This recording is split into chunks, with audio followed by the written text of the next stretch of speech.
Bonjour, bienvenue dans la série sur les vecteurs.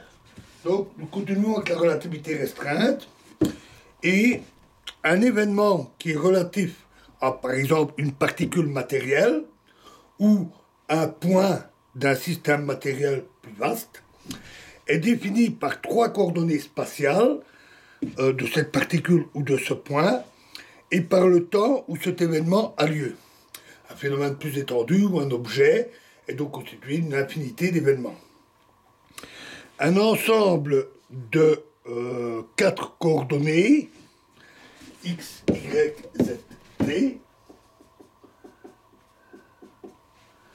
est utilisé pour par la suite pour localiser chaque événement qui est représenté par un point dans un espace à quatre coordonnées, donc à quatre dimensions, appelé l'espace-temps, et qui rassemble en fait l'ensemble des événements. Considérons deux événements M et M', infiniment voisins, définis respectivement par les coordonnées x, y, z, t et x plus dx, y plus dy, z plus dz, t plus dt.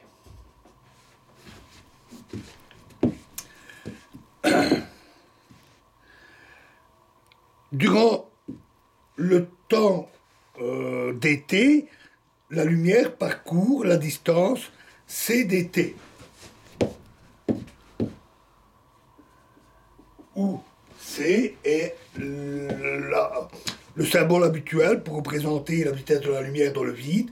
C pour célérité, qui donc, nous l'avons dit, expérimentalement et par principe dans cette théorie, est une constante universelle. D'autre part, la distance d sigma entre deux points de l'espace géométrique est donnée par le théorème de Pythagore. D sigma carré égale dx carré plus dy carré plus dz carré.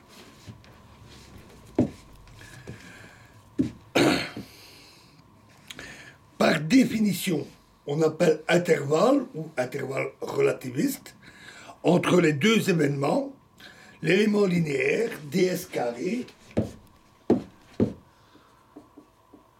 égale c carré dt carré moins d sigma carré ou c carré dt carré moins dx carré moins dy carré moins dz carré. En utilisant le principe de l'invariance de la vitesse de la lumière, on peut démontrer que l'intervalle entre deux événements est le même dans tous les référentiels galiléens. C'est donc un invariant pour toute transformation qui fait passer d'un référentiel galiléen à un autre. Et c'est justement l'idéal qui est recherché dans la construction des lois physiques. L'espace-temps à quatre dimensions est appelé espace de Minkowski ou espace-temps de Minkowski, qui est celui qui l'a introduit. Notons d'ailleurs historiquement que Minkowski l'a introduit, mais que curieusement, ça ne fut pas accepté tout de suite par Einstein, qui n'était sans doute pas très habitué aux notations des mathématiciens ou aux espaces vectoriels et ce genre de choses, qui à l'époque n'étaient pas très très courants chez les physiciens. Mais très rapidement, il a reconnu la validité et surtout l'utilité de cette représentation, qui est exactement ce que nous voyons ici. Alors, pour rendre l'expression de l'intervalle qui est donnée ici plus symétrique, on utilise fréquemment un changement de variable qui fut introduit par Minkowski. On pose x égale x1, y égale x2, z égale x3 et ict égale x4. I est ici l'unité imaginaire, dont le carré vaut -1. Par conséquent, l'expression de l'intervalle s'écrit alors ds carré, à cause du i carré qui devient moins 1, c'est moins dxi fois dxi.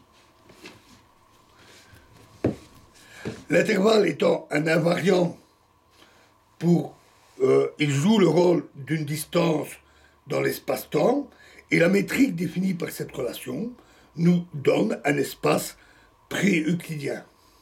Si l'on choisit par contre des coordonnées spatiales imaginaires, telles que ix égale x1, iy égale x2, iz égale x3 et ct égale x4, alors l'intervalle s'écrit